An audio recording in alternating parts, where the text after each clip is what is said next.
I'm Mark, 36 male. I live in a quiet suburban neighborhood where the biggest drama is usually someone forgetting to bring in their recycling bins. I work from home as a software developer, which gives me the flexibility I need to be a full-time dad to my 7-year-old son, Leo. Our life post-divorce had settled into a comfortable, predictable rhythm, one built around school runs, Lego castles, and the careful management of Leo's severe peanut allergy. I thought the worst was behind us, but I was about to learn that my ex-wife was willing to burn down my entire world, using our son's safety as the match just to win. Before this story unfolds, I'd love to connect with you. Please let me know in the comments where you're watching from and what time it is in your corner of the world. It's amazing to see how far these stories can travel. It was a Tuesday afternoon, the kind of brilliantly ordinary day you don't appreciate until it's gone. The sun was streaming through the living room window, illuminating dust motes dancing in the air like tiny, lazy fairies. Leo was on the floor, deeply focused on constructing a multicolored spaceship that defied all laws of physics. The rhythmic click-clack of Lego bricks was the soundtrack to our peaceful afternoon. I was at the kitchen counter, chopping vegetables for dinner, occasionally glancing over to admire his architectural prowess. In our little world, everything was exactly as it should be. The divorce from Karen 2 years ago had been messy and painful, but we'd finally found our footing. The 50-50 custody agreement was working, or so I thought. I had Leo from Sunday evening to Thursday morning, and she had him the rest of the week. This was my time, and I cherished every second of it. The doorbell chimed, a sharp, intrusive sound that cut through our quiet bubble. I wasn't expecting anyone. I wiped my hands on a towel and walked to the door, assuming it was a package delivery. When I looked through the peephole, I saw a woman I didn't recognize. She was in her late 40s with a sensible haircut and a plain but professional blazer. She held a clipboard and her expression was entirely neutral, which somehow made her more intimidating. I opened the door, keeping the chain latched out of habit. "Can I help you?" I asked. "Are you Mark Jennings?" she asked, her voice calm and even. "I am." She held up a badge. "My name is Ms. Albright. I'm with Child Protective Services. May I come in?" The words hit me like a physical blow. Child Protective Services. CPS. My mind went completely blank for a second, a scramble of white noise where logical thought should have been. I could feel the blood draining from my face. Leo, hearing a new voice, had stopped playing and was peering around the corner of the living room archway. "CPS," I stammered, my voice barely a whisper. There has to be a mistake." "I understand this is a shock, Mr. Jennings," she said, her tone unwavering. "We received an anonymous report concerning the welfare of your son, Leo. I'm obligated to follow up. It would be best if we could discuss this inside." My hands were trembling as I unlatched the chain. Every horror story I'd ever heard about false accusations and innocent parents losing their children flashed through my mind. I was a good father. I loved my son more than anything in the world. How could this be happening? As she stepped into my entryway, her eyes immediately began scanning everything: the cleanliness of the floors, the pictures on the wall, the state of the furniture. I felt like a specimen under a microscope. "Leo, buddy," I said, trying to keep my voice steady. "Could you go play in your room for a little bit? I need to talk to this lady for a few minutes." He looked from me to her, his brow furrowed with the innocent confusion of a child who knows something is wrong but doesn't know why. He nodded silently and retreated, the sound of his bedroom door clicking shut echoing in the sudden, tense silence. Ms. Albright gestured toward the living room. "Can we sit down?" We sat on opposite ends of the sofa. I felt a desperate urge to explain everything, to defend myself, but I didn't even know what I was being accused of. She opened her clipboard and clicked her pen. "So," she began, "as I said, we received a report. The concern raised was regarding neglect. Specifically, medical neglect related to your son's allergy." My heart, which had been hammering against my ribs, seemed to stop altogether. Leo's peanut allergy wasn't just a mild inconvenience, it was life-threatening. Anaphylactic shock was a constant, terrifying possibility. I was militant about it. I read every label every single time. I grilled waiters at restaurants. I pre-packed all his school lunches and snacks. My entire life was structured around keeping him safe. The accusation was so absurd, so diametrically opposed to the truth of my existence as a father that I almost laughed. But the look on our face told me this was no joke. "That's impossible," I said, shaking my head. "Completely impossible. I'm incredibly careful. His school has his action plan. I have EpiPens everywhere, in my car, in his backpack, in the kitchen. Who would say something like that?" "The report was anonymous," she repeated, though we both knew who it was. "There was only one person in the world who would do this, one person who stood to gain from my destruction, Karen. The timing was too perfect. Just last week, her lawyer had sent a letter to my lawyer, David, vaguely threatening to petition for a modification to the custody agreement. David had dismissed it as posturing, but now I saw it for what it was, the opening shot in a war I didn't even know was being declared. Karen wanted full custody, and she was willing to invent a neglect claim to get it. The sheer, calculated cruelty of it left me breathless. She was weaponizing our son's medical condition, the very thing that should have united us as co-parents, to try and rip him away from me. The ordinary Tuesday was over. A nightmare had just begun. Ms. Albright's face remained an unreadable mask of professional detachment. She made a few notes on her clipboard, the scratching of her pen the only sound in the room. I appreciate your cooperation, Mr. Jennings. As part of my initial assessment, I'll need to have a look around your home, particularly the kitchen and where you store Leo's food. Of course, I said, my voice hoarse. I felt a surge of indignant confidence. Let her look. She'd find a kitchen that was practically a medical clean room. Every shelf was organized, every item with nuts was sealed and stored on the highest shelf, far from Leo's snacks. She would see how careful I was, and this whole ridiculous misunderstanding would be over. I led her into the kitchen. The vegetables I had been chopping for dinner were still on the cutting board, a small, colorful tableau from a life that no longer felt real. She walked slowly around the room, her gaze sweeping over every surface. She opened the refrigerator, her eyes scanning the contents. She saw the dedicated shelf for Leo's dairy-free, nut-free items, all clearly labeled. She saw the fresh fruits and vegetables. She nodded slightly, making another note. Then she turned to the pantry. I opened the door for her, my heart still beating a nervous rhythm against my ribs. She looked over the shelves of pasta, rice, and canned goods, then her eyes landed on the top shelf. There, pushed to the back, was a single jar of peanut butter. A cold dread washed over me. It was mine. I loved peanut butter, and giving it up entirely felt like one sacrifice too many. I was obsessively careful with it. I only ate it after Leo was in bed, using a separate knife and plate that were washed immediately and put away. I washed my hands thoroughly afterward. It never came into contact with anything Leo used. In my mind, it was a managed risk, a sign that I could still have a small piece of my own life while being a vigilant parent. But seeing it through her eyes, it looked like a smoking gun. "You keep peanut butter in the house?" she asked, her voice still neutral, but I could hear the faint edge of accusation in it now. "It's mine," I explained, my words tumbling out in a rush. "It's on the highest shelf. Leo can't reach it. I only eat it late at night, and I'm extremely careful about cross-contamination. I have a whole protocol. He's never once been exposed to it in this house." She just looked at me, her expression unreadable. She made another note. My protocol, which had always seemed so logical and safe, suddenly sounded like a desperate, flimsy excuse. The anonymous report was starting to make a sick kind of sense. Karen knew I kept it in the house. We argued about it a year ago, and she had accused me of being reckless. I had explained my system, and she had dropped it. I thought she understood. Now I realized she hadn't dropped it. She had filed it away, saving it as a piece of ammunition for later. This was premeditated.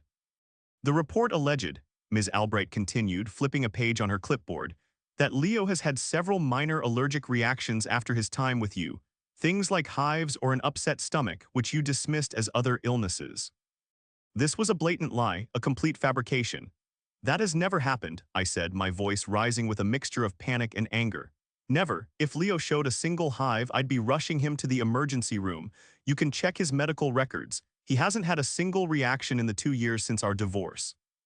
"We will be checking his medical records," she said calmly. "And we'll need to speak with his school and his pediatrician. I'll also need to speak with Leo alone for a few minutes." The thought of this stranger questioning my son, planting seeds of doubt in his mind, made me feel physically ill. "He's 7, I pleaded. "This is going to scare him." "I'm trained to speak with children, Mr. Jennings. It will be a very low-key conversation." I had no choice but to agree. I felt trapped, caught in a bureaucratic nightmare spun from my ex-wife's malice. She knew the system. She knew that an accusation, no matter how baseless, would trigger an investigation that would turn my life upside down. While Ms. Albright went to speak with Leo in his room, I stood paralyzed in my kitchen. I stared at the jar of peanut butter on the top shelf, a symbol of my naivete. I had believed our post-divorce relationship, while not friendly, was at least civil. I thought we both had Leo's best interests at heart. I was wrong. This wasn't about Leo's safety. This was about control. Karen had never truly accepted the 50-50 custody arrangement. She saw Leo as her possession and me as an obstacle. She had tried to get full custody during the divorce, citing my work schedule as a reason I couldn't be a primary parent. The judge saw through it then, but now she had a new angle: medical neglect. It was the perfect accusation, terrifying, difficult to disprove, and guaranteed to get the authorities involved. After about 15 minutes, which felt like an eternity, Ms. Albright emerged from Leo's room. Her face was as stoic as ever. "He's a bright boy," she said simply. "Okay, Mr. Jennings, that's all for today. My office will be in touch. We'll be scheduling a follow-up visit and interviews. In the meantime, I have to advise you not to discuss the details of this investigation with anyone, especially your ex-wife." She handed me a card with her name and number on it, and then she was gone. The front door clicked shut, leaving me in a silence that was 1,000 times heavier than before. I sank onto the sofa, my head in my hands. The full weight of the situation crashed down on me. Karen had made her move. She had reported me to CPS, using a twisted version of the truth to paint me as a monster. She was going to try and take my son, and right now, standing in my own home, which suddenly felt like a crime scene, I had absolutely no idea how I was going to stop her. The days that followed Ms. Albright's visit were the longest and darkest of my life. A thick fog of anxiety settled over everything. Every phone call made my heart leap into my throat. Every knock on the door sent a jolt of panic through me. I lived in fear of the system Karen had so gleefully sixed on me. I had to drop Leo off with her that Thursday, and the exchange was chillingly brief. She looked right through me, a faint, triumphant smirk playing on her lips. Seeing Leo walk away with her felt like a physical wound, terrified that she was poisoning his mind against me. The first thing I did after she left was call my lawyer, David Evans.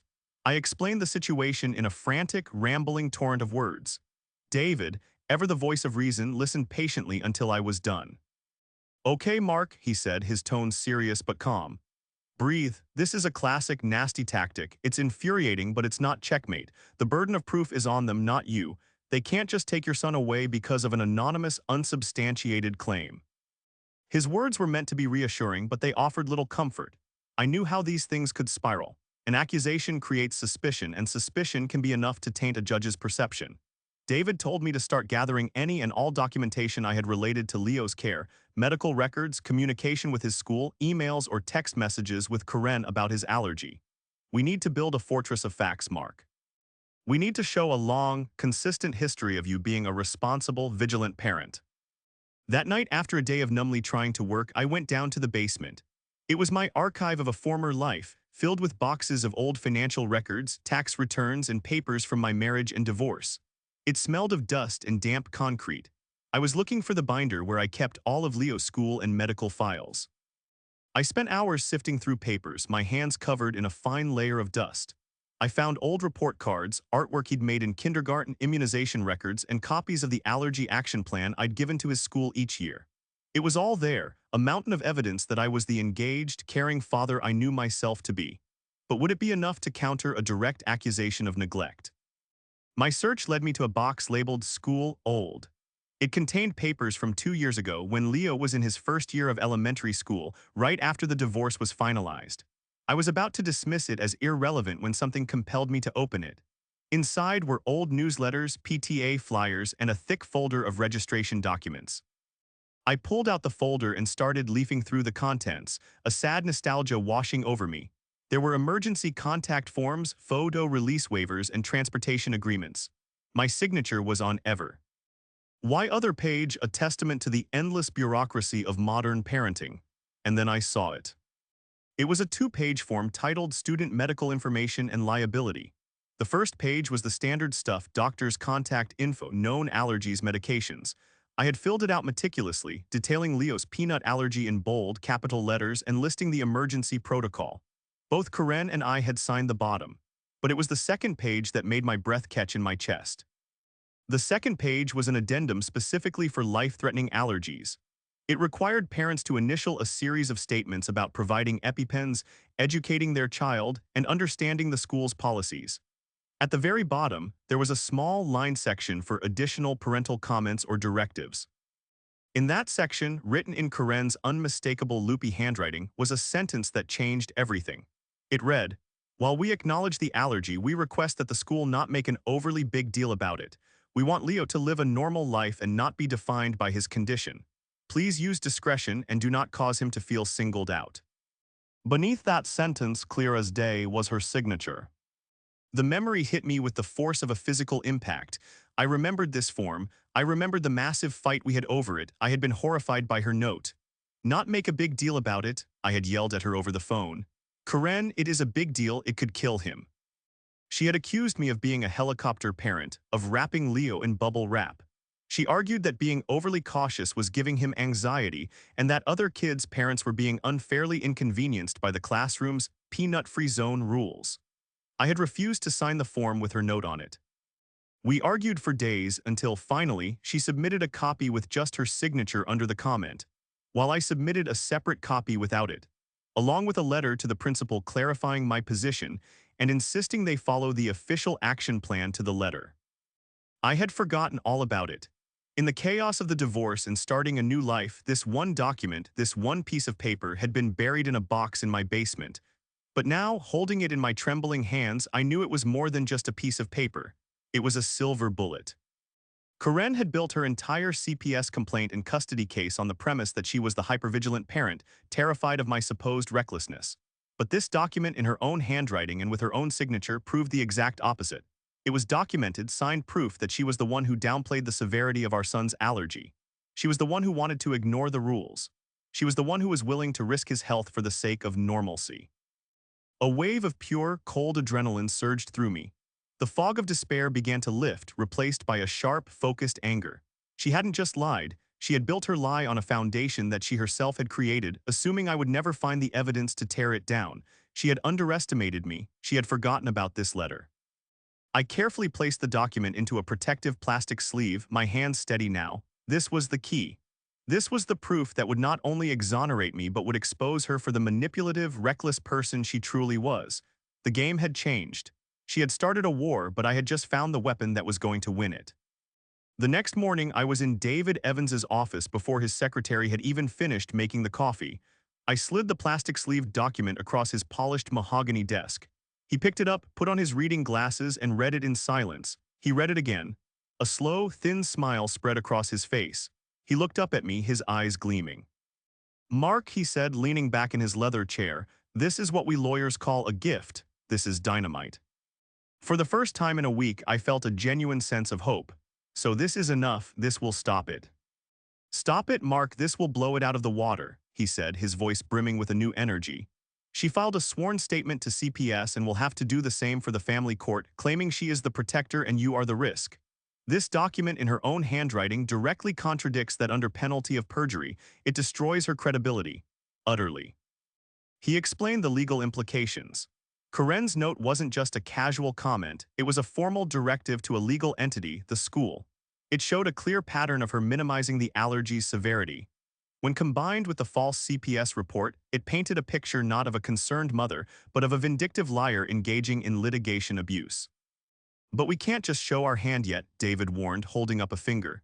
"She thinks she has you on the ropes. We need to let her think that. Let her get comfortable in her lies. Let her repeat them on the ray. Cord under oath, the more she says now, the harder she'll fall when we produce this." Our strategy began to take shape. It wasn't just about defense anymore, it was about offense. We needed to build a case that not only cleared my name, but also demonstrated that Karen's behavior was actively detrimental to Leo's well-being. "Think, Mark," David prompted, leaning forward. "This letter shows her attitude. Can you remember any other instances where she was careless or dismissed the allergy?" The floodgates opened. I started to connect the dots, re-examining the past 2 years through this new, horrifying lens. I remembered Leo's 6th birthday party which Karen had hosted. She de-ordered a cake from a trendy new bakery. I had asked her 3 separate times if she had confirmed it was made in a nut-free facility. "Of course, Mark, don't be so neurotic," she had snapped. When I called the bakery myself to triple-check, the owner told me they couldn't guarantee anything as they used peanuts and tree nuts extensively in their kitchen.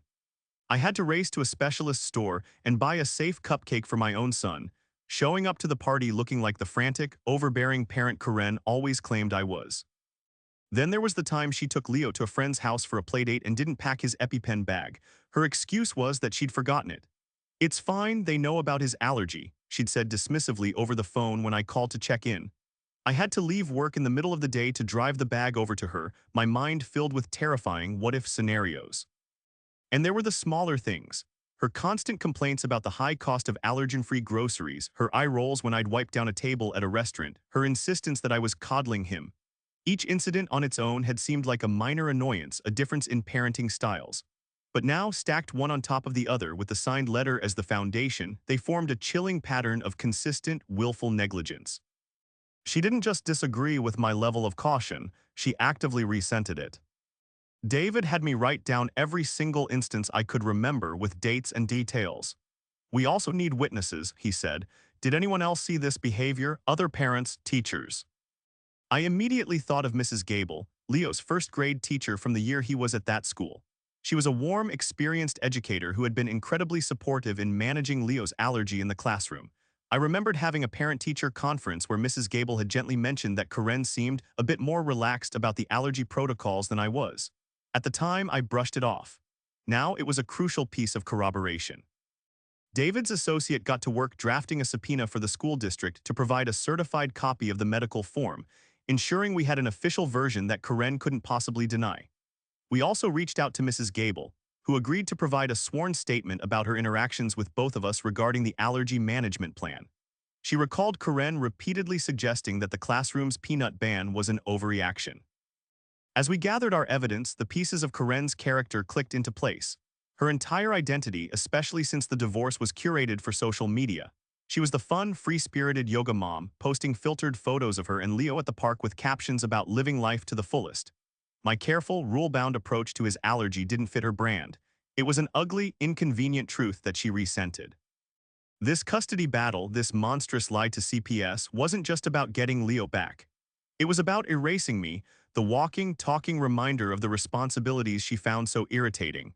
The dots were all connected, and they drew a perfect portrait of a dangerous and deeply selfish person. The following weeks were an exercise in supreme self-control. On David's strict instructions, I had to play the part of the beaten man.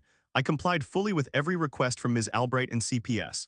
I sat through an invasive interview in her sterile office, answering questions designed to trip me up, all while my blood boiled with the injustice of it all. I provided all the documents she requested, except for the one that mattered most. That one stayed locked in David's safe. Karen, meanwhile, officially filed her motion to modify the custody agreement, seeking sole legal and physical custody. Her petition was a work of fiction, a masterpiece of manipulation. It painted me as a bitter, unstable man whose reckless household practices were a constant source of anxiety for her and a direct threat to Leo. She claimed I was deliberately trying to undermine her role as a mother by creating a climate of fear around his allergy. It was twisted and brilliant in its audacity.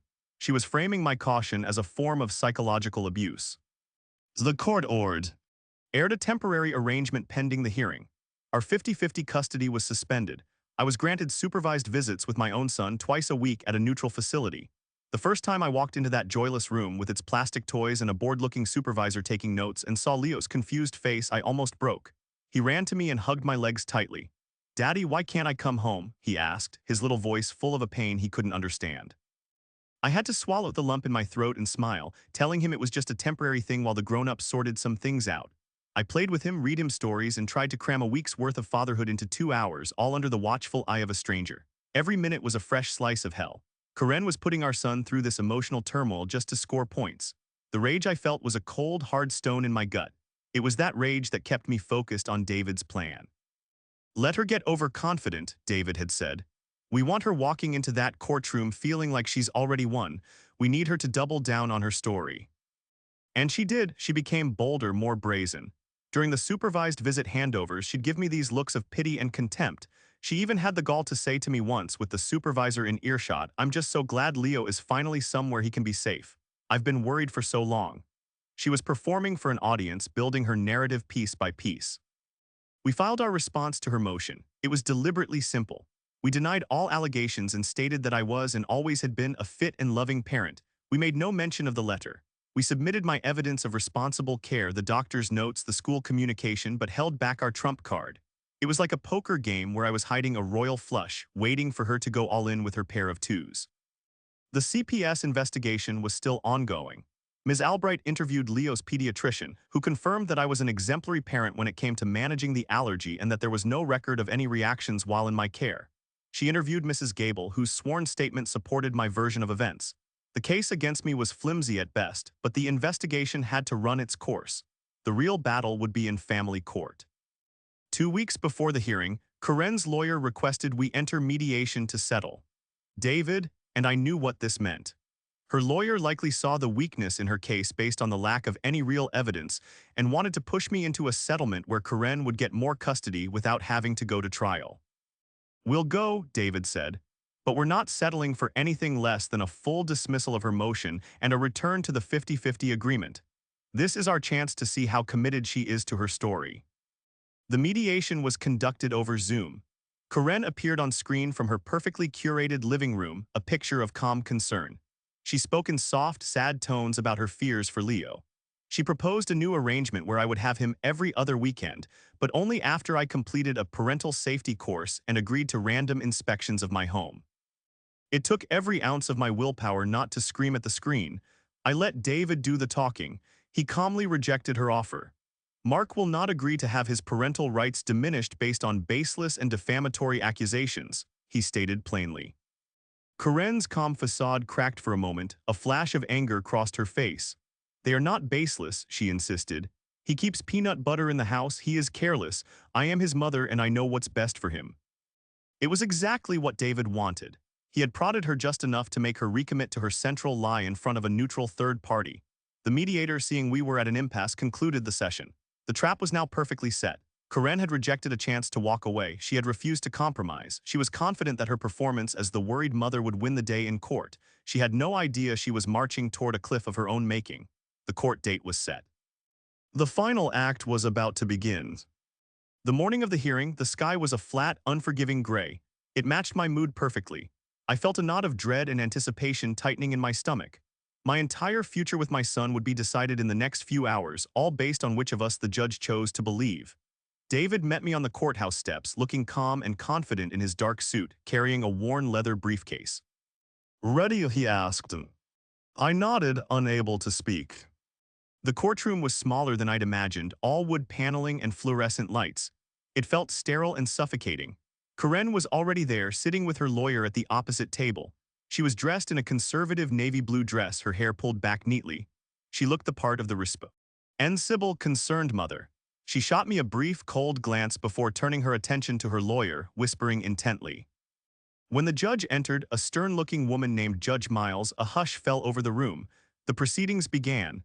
Karen's lawyer went first, laying out their case. He called Karen to the stand. She walked to the witness box with a practiced solemnity. Her lawyer led her through a series of questions, and she delivered a performance worthy of an award. Her voice quivered as she described her constant fear for Leo's safety whenever he was with me. She spoke of my denial about the dangers of cross-contamination and painted a picture of herself as a mother lion, forced to take this drastic step to protect her cub. "And can you tell the court about the incident that finally made you file this motion?" her lawyer asked. "It was the peanut butter," she said, her voice cracking as she dabbed at a dry eye with a tissue. "I found out he keeps a large jar of it in the pantry where Leo could easily get to it. When I confronted him, he became defensive. He was so cavalier about it. I realized then that he just didn't get it. He didn't understand the risk. I knew I had to do something before the unthinkable happened." It was a complete distortion of reality, but she delivered it with such conviction that I could feel the judge's gaze on me, heavy with scrutiny. I felt my hands clench into fists under the table. Then it was David's turn to cross-examine. He approached the stand slowly, his demeanor calm and almost gentle. "Ms. Jennings," he began, "you've testified that you are extremely vigilant about your son's allergy, correct?" "Yes, absolutely," Karen said, sitting up straighter. "It's my #1 priority." "And you believe that any parent who downplays the severity of such a condition would be acting negligently, wouldn't you agree?" "Of course," she said, looking confused by the simple question. "That would be incredibly reckless." "So to be clear for the court, you have never, ever taken any action or made any statement that would minimize the seriousness of Leo's peanut allergy?" David asked, his voice hardening slightly. Karen's lawyer shifted in his seat, sensing a change in tone. Karen, however, was still brimming with self-righteous confidence. "Never," she declared, looking directly at the judge. "I have always been his fiercest advocate." David paused, letting her answer hang in the silent room. He walked back to our table and picked up a single certified document from his briefcase. "Your Honor, I'd like to enter into evidence a document from the Northwood Elementary School District dated August 28, 2 years ago. It is a certified copy of the student medical information form filed for Leo Jennings. He handed a copy to the judge and to Corinne's lawyer, whose face went pale as he read it. David placed the document on the projector so the entire courtroom could see it. He then approached Corinne again, holding his copy. "Ms. Jennings, is this your signature on the bottom of the form?" he asked, pointing. Corinne stared at the projection screen, her face frozen. The color drained from her cheeks. She looked like she'd seen a ghost. Yes," she whispered. "And could you please read to the court the comment you wrote in the section for additional parental directives, just above your signature?" David's voice was like steel. Corinne was silent. She stared at the screen, her mouth slightly agape. "Would you like me to read it for you?" David offered. He didn't wait for an answer. "While we acknowledge the allergy, we request that the school not make an overly big deal about it. We want Leo to live a normal life and not be defined by his condition." He let the words echo in the stunned silence of the courtroom. "Ms. Jennings, you just testified under oath that you have never done anything to minimize the seriousness of your son's allergy. Yet here we have a legal document, in your own handwriting, directing his school to do exactly that. Would you care to explain this discrepancy to the court?" Corinne stammered, speechless. That's taken out of context," she finally managed to say, her voice thin and reedy. "Out of context?" David pressed. "It seems quite clear. You accused my client of being cavalier, yet you are the one who put in writing a request for the school to be less vigilant. You filed a CPS report and this very motion based on a lie that you just repeated under oath. Isn't that the truth, Ms. Jennings?" She looked desperately toward her lawyer, but he just stared down at his desk, offering no help. She looked at the judge, whose face was a thundercloud of fury. Corinne had nowhere to run. The trap had snapped shut. She had perjured herself, and her entire case, her entire facade, had crumbled into dust in a matter of seconds. She slumped in the witness box, utterly defeated. The day of reckoning had arrived, and it was more total than I could have ever imagined. Judge Miles stared down from the bench, her eyes fixed on Corinne. The silence in the courtroom was absolute, broken only by the quiet, panicked breathing from the witness stand. When the judge finally spoke, her voice was low and laced with an icy fury that made the hairs on my arm stand up. "Ms. Jennings," she began, "in my 15 years on the bench, I have seen a lot of contentious custody battles. I have seen anger and I have seen bitterness. But rarely have I seen such a calculated, malicious, and dishonest abuse of the systems designed to protect children." She picked up the certified document, holding it up as if it were a verdict in itself. "You came into this courtroom and you constructed an elaborate fiction, painting yourself as a victim and Mr. Jennings as a villain. You perjured yourself repeatedly and without hesitation. But what is most egregious, most unforgivable, is that you weaponized your son's life-threatening medical condition in a transparent attempt to punish your ex-husband." She turned her gaze to Corinne's lawyer. "And I suggest you have a long talk with your client about the potential legal ramifications of filing a false report with Child Protective Services and committing perjury in a court of law." She then looked directly at me. For the first time all day, her expression softened slightly. "Mr. Jennings, it is clear to this court that you are a responsible and vigilant father. The evidence shows that you have consistently prioritized your son's health and safety. The fact that your ex-wife used your diligence as a weapon against you is appalling." With that, she delivered her ruling. Corinne's motion for sole custody was dismissed with prejudice, meaning she could never file on the same grounds again. The temporary order was vacated immediately. The judge went even further. Citing Corinne's demonstrated willingness to endanger her child's emotional and physical well-being for her own selfish gains, she deemed her a potential risk. She ordered an immediate modification of our original custody agreement. I was granted sole legal and physical custody of Leo.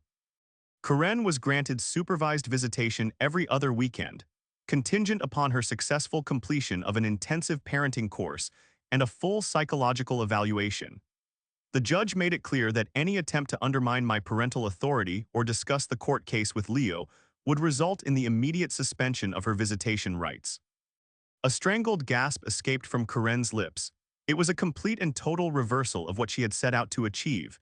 She had tried to take my son away from me, and in the end, she had only succeeded in losing him herself. As the judge banged her gavel, a wave of relief so profound washed over me that my knees felt weak. It was over. We had won. David clapped me on the shoulder, a wide grin on his face. Across the room, Corinne was led away by her lawyer, her face pale and streaked with tears that were, for once, undoubtedly real. I felt no pity for her. I only felt a deep, cleansing sense of justice. The CPS case was closed the very next day, the investigator citing the judge's ruling and a finding that the initial report was unfounded and malicious. Ms. Albright even called me personally to apologize for the ordeal my family had been put through, a rare gesture that I appreciated. That afternoon, I went to pick up Leo. There was no supervisor this time. He was waiting for me on the porch steps of Karen's house. When he saw my car, his face lit up. He ran to me and leaped into my arms, wrapping his small arms around my neck so tightly I could barely breathe. "Are we going home, Daddy?" he asked, his voice muffled against my shoulder. "Yeah, buddy," I said, my own voice thick with emotion. "We're going home for good." That night our home was finally ours again. The oppressive weight of anxiety and fear had lifted, replaced by a profound sense of peace. We built the biggest, most ridiculous Lego castle imaginable right in the middle of the living room floor. For dinner, I made his favorite pasta and we sat at the kitchen table, just the two of us, talking and laughing. There was no mention of courts or lawyers or scary interviews. There was only the simple, beautiful reality of a father and son safe in their home. As I tucked him into bed, he looked up at me with his wide, trusting eyes. "I'm glad I live with you all the time now, Daddy," he said drowsily. "You always keep me safe." Those words were the only verdict that ever truly mattered. Karen had tried to use his allergy to tear us apart, but in the end, it was the truth that bound us together stronger than ever. Justice wasn't just about winning in court, it was about this moment right here. It was the quiet peace of knowing my son was safe, that he felt safe, and that no lie, no matter how vicious, could ever break that bond. Justice for Leo had finally been served.